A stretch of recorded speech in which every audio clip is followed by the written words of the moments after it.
Hello dear students, welcome to my channel Master in Maths. This is Khushbu Raikwar and I am a TGT Maths teacher and you are watching my YouTube channel Master in Maths. Students, in our previous video we have discussed some questions of exercise 3.1. Students, in this video we are going to discuss further questions of exercise 3.1. So let's start. तो student start करते हैं session को question number 2 के साथ। Previous video में हम question number 1 का discussion कर चुके हैं। आई होप आपको वो क्वेश्चन भी क्लियर रहा होगा। क्वेश्चन आपको देखने में बहुत बड़ा लग रहा है लेकिन हम इसको बहुत ही इजी वे में सॉल्व करने वाले हैं। बस आप देखते जाइए। हम इसको पहले तो ब्रेक कर लें क्वेश्चन को। जितना ये बड़ा दिख रहा है उतना बड़ा ये है नहीं। पहले इसमें बोला है the coach of a cricketer team buys 3 bats and 6 ball for ₹3,900। पहले हम इसको देख लेते हैं, इतने पार्ट को, फिर आगे के पार्ट को देखेंगे। इसमें बोला गया है कि जो क्रिकेटर का कोच है वो क्या कर रहा है, 3 बैट और 6 बॉल को बाय कर रहा है। कितने रुपीज में? ₹3,900 में टोटल। मतलब उसकी कॉस्ट कितनी आई? 3 बैट और 6 बॉल को खरीदने में 3,900 की उसको टोटल कॉस्ट आई है। तो पहले हम क्या कर लेते हैं, अज्यूम कर लेते हैं कि let the cost of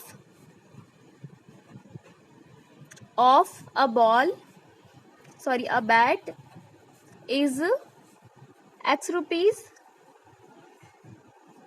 and the cost of a ball is Y rupees. क्योंकि हमें कॉस्ट सिंगल कॉस्ट नहीं दी है कि बैट और बॉल की कॉस्ट कितनी, तो हमने इसको एज्यूम कर लिया कि X और Y रुपीज रही होगी। देन क्वेश्चन में बोला है कि 3 बैट और 6 बॉल की टोटल कॉस्ट है ₹3,900। तो पहले हमें जब पता है कि एक बैट की कॉस्ट 3 रुपीज है तो टोटल 3 बैट की कितनी हो जाएगी? 3x रुपीज हो जाएगी। Cost of 3 bats is 3x rupees. इसी तरह से अगर हम बात करें cost of 6 balls is 6y rupees. तो ये हमारी 3 बैट और 6 बॉल की कॉस्ट हो गई। टोटल कॉस्ट हमको दी 3,900। तो अगर हम इन दोनों को प्लस कर दे तो हमें टोटल कॉस्ट मिल जाएगी। तो ये हमारा हो जाएगा 3x plus 6y is equal to 3,900 rupees. तो ये हमारी हो गई इक्वेशन 1। हमने यहाँ तक का पार्ट अभी तक डिस्कस कर चुके हैं। आई होप आपको वो क्लियर रहा होगा। Later she buys another bat and 3 more balls of the same kind for 1,300 rupees. अब उसमें क्या बोला है कि बाद में वो क्या करती है, एक बैट और 3 बॉल को और खरीदती है 1,300 रुपीज में। तो हम इसको भी इक्वेशन में बना लेते हैं। जैसे कि हमने बोला एक बैट की कॉस्ट हमारी कितनी X रुपीज है, तो 3 बॉल की कॉस्ट कितनी हो जाएगी हमारी 3 बाय। तो हम इसको इक्वेशन में बना लेते हैं directly. x plus 3y is equal to 1,300 rupees. I hope आपको ये भी क्लियर रहा होगा। ये हमारी होगी इक्वेशन 2। तो ये हमारा कैसा रिप्रेजेंटेशन है? अलजेब्रिक रिप्रेजेंटेशन है। फ्रेंड्स, अलजेब्रिक रिप्रेजेंटेशन के बाद हम ग्राफिकल रिप्रेजेंटेशन देख लेते हैं कि वो कैसे होता है। इसके लिए हमें 2 इक्वेशन जो हमने बनाई थी हम उन्हें लिख लेते हैं। पहले तो नोट डाउन कर लेते हैं इन इक्वेशंस को। 3x plus 6y is equal to 3,900। And दूसरी साइड में हम एक और इक्वेशन जो है हमारी, हम उसको भी नोट डाउन कर लेते हैं। x plus 3y is equal to 1,300। अब हम यहाँ से x की वैल्यू को फाइंड आउट करेंगे। तो इसके लिए पहले y वाली वैल्यू को शिफ्ट कर देते हैं हम। ये हो जाएगा 3x is equal to 3,900 minus 6y। अब हमें x की वैल्यू चाहिए तो हम क्या करेंगे, 3 को भी शिफ्ट कर देंगे। तो x हमारा हो जाएगा 3,900 माइनस 6y। ये मल्टीपल में है तो 3 क्या होगा हमारा, डिवीजन में आ जाएगा। तो ये हमारी x की वैल्यू आ गई है। अब हमें x की वैल्यू के लिए y की वैल्यू को, मतलब y की वैल्यूज पुट करके हम x की वैल्यू को फाइंड आउट करेंगे। तो वो भी देख लेते हैं हम। तो यहाँ पे y हो जाएगा एंड यहाँ पे x हो जाएगा हमारा। एंड हम 2 से 3 वैल्यूज यहाँ पे ले लेते हैं। तो आप देख रहे होंगे बहुत ही बड़ी वैल्यू, तो इसके लिए हमें y की वैल्यू भी क्या होगी, थोड़ी सी बड़ी लेना पड़ेगी। तो हम पहले लेते हैं y 500। तो ये कितना हो जाएगा हमारा 6 5 30 मीन से बनेगा हमारा 3,900 माइनस 3,000 अपॉन 3। देन इसको आगे सॉल्व करेंगे तो ये हमारा हो जाएगा 900 अपॉन 3। देन 3 3 9, तो ये हमें मिलेगा 300। तो ये हमारी होगी x की वैल्यू। y हमने 500 लिया तो हमें x कितना मिला है, 300 मिला है। देन अब सेकेंड वैल्यू ले लेते हैं और इंक्रीज कर लेते हैं वैल्यू को, 600 ले लेते हैं।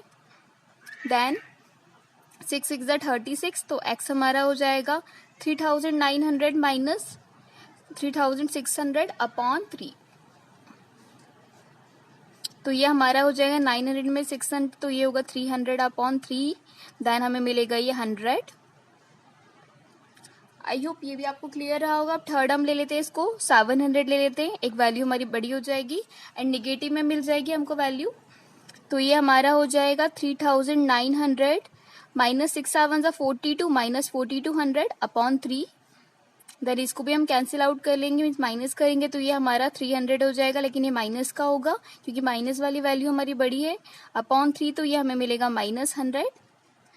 आई होप आपको ये तीनों वैल्यूज अच्छे से क्लियर हो गई होंगी, हमने किस तरह से वैल्यूज को फाइंड आउट किया है। आई होप आपको वो सब क्लियर रहा होगा। अब हम सेकेंड इक्वेशन के लिए भी वैल्यूज को फाइंड आउट करेंगे इसी तरह सेम। तो यहाँ भी हम पहले x की वैल्यू फाइंड आउट कर लेते हैं। तो x हमारा क्या हो जाएगा 1300 एंड ये 3 वे हमारा पॉजिटिव है, तो इस साइड जाके ये क्या हो जाएगा निगेटिव में हो जाएगा। तो ये हमारी x की वैल्यू आ गई है। देन अब यहाँ भी हम सेम वैल्यूज फाइंड आउट करेंगे, y की वैल्यूज पुट करके हम x की वैल्यू को फाइंड आउट करेंगे। तो यहाँ भी हम 3 वैल्यूज ले लेते हैं मैक्सिमम। तो यहाँ पे हमें कोई बड़ी सी वैल्यू लेना पड़ेगी, जैसे 1300 है तो हम यहाँ पे ले लेते हैं इसको 300। y अगर हम 300 लेते हैं तो ये हमारा हो जाएगा 1300 माइनस 3 3 9, तो ये हो जाएगा 900 इज इक्वल टू, अब हम इसको माइनस कर लेंगे तो ये हमारा हो जाएगा 400। सेकेंड इसी तरह से हम एक और वैल्यू ले लेते हैं 400 अगर हम लेते हैं तो 3 4 12, 1300 माइनस 1200, तो ये हमारा हो जाएगा 100। थर्ड एक और ले लेते हैं 500 अगर हम लेते हैं तो ये हमारा हो जाएगा कितना 3 5 15, तो 1300 माइनस 1500 इज इक्वल टू हमें मिलेगा माइनस का 200। आई होप आपको वैल्यूज फाइंड आउट करना आ गई होंगी, किस तरह से हम वैल्यूज को फाइंड आउट करते हैं। अब इसके आगे हम ग्राफ पे इसका रिप्रेजेंटेशन और डिस्कस कर लेते हैं। तो स्टूडेंट्स जो ग्राफ हम प्लॉट करने वाले हैं वो हमारे x और y की वैल्यूज के लिए होगा। जैसे y हमने 500 लिया तो x हमें 300 मिला है, ऐसे ही हमने 600 लिया तो हमें 100 मिला है, 700 लेने पे हमें x माइनस का 100 मिला है। तो हम इन्हीं वैल्यूज के लिए क्या करेंगे ग्राफ को प्लॉट करेंगे। ये मैंने ग्राफ बना लिया। अब ये 100 से स्टार्ट किया क्योंकि हमारी वैल्यूज क्या है बहुत ही बड़ी बड़ी, इसलिए मैंने ग्राफ को 100 से स्टार्ट किया है। जैसे कि आप देख रहे होंगे y हमारा 500 है तो x हमें 300 लेना पड़ेगा, तो ये y एक्सिस हो गया हमारा एंड ये x एक्सिस हो गया। अब y हमारा 500 है तो x हमें मिला है 300, तो ये 300 हुआ है। अब इनका मीटिंग पॉइंट देख लेते हैं, ये हमारा हो गया मीटिंग पॉइंट, ये हमने ज्वाइन कर लिया मीटिंग पॉइंट को। अब सेकंड अगर हम देखें y हमें 600 मिला है तो x हमें कितना मिल रहा है 100 मिल रहा है, तो इसके लिए भी हम वैल्यूज देख लेते हैं। जैसे ये y हमारा हो गया 600 एंड x हमें इसके लिए कितना मिला है 100, तो ये हो गया इनका ज्वाइनिंग पॉइंट जो हमारा मीटिंग पॉइंट होगा। ऐसे अगर हम y 700 ले रहे हैं तो x हमें माइनस का 100 मिल रहा है, ये y 700 एंड x हमें मिल रहा है माइनस का 100, तो ये हो गया इनका हमारा मीटिंग पॉइंट। अब इन पॉइंट्स को हम क्या करेंगे ड्रॉ कर लेते हैं। एक लाइन बन रही है हमारी स्ट्रेट लाइन, ये हमारी बन गई एक स्ट्रेट लाइन जो है हमारी equation 3x plus 6y is equal to 3900 के लिए। आई होप आपको ये क्लियर रहा होगा। हम सेकेंड इक्वेशन के लिए भी इसी तरह से ग्राफ प्लॉट करेंगे। जैसे y हमारा 300 है तो x हमें 400 लेना पड़ेगा, तो ये हमारा y हो गया 300, देन x हमारा हो जाएगा 400, तो ये यहाँ पे हमारा कहीं ज्वाइनिंग पॉइंट होगा इनका। इसी तरह से अगर हम y 400 ले रहे तो x हमें 100 मिलेगा, ये y 400 पे x हमें मिल रहा है 100, तो ये हमारा क्या होगा इनका ज्वाइनिंग पॉइंट हो गया। एंड अगर y 500 ले रहे तो x हमें माइनस का 200 मिल रहा है, तो ये y 500 पे x हमें माइनस का 200 मिल रहा है, तो ये हमारा इनका क्या हो गया मीटिंग पॉइंट हो गया। अब इनको भी हम ज्वाइन कर लेते हैं, तो ये हमने इनको भी ज्वाइन कर लिया तो हमें एक स्ट्रेट लाइन मिली है। यहाँ भी ये दोनों लाइन एक दूसरे के पैरेलल दिख रही है और ये इक्वेशन है हमारी x plus 3y is equal to 1300 के लिए हमें ये मिला है। आई होप आपका ग्राफिकल रिप्रेजेंटेशन अच्छे से क्लियर रहा होगा। सो स्टूडेंट्स, आई होप आपको क्वेश्चन बहुत ही इजी लगा होगा, बहुत ही इजी क्वेश्चन है एंड आपको अच्छे से समझ में आ गया होगा।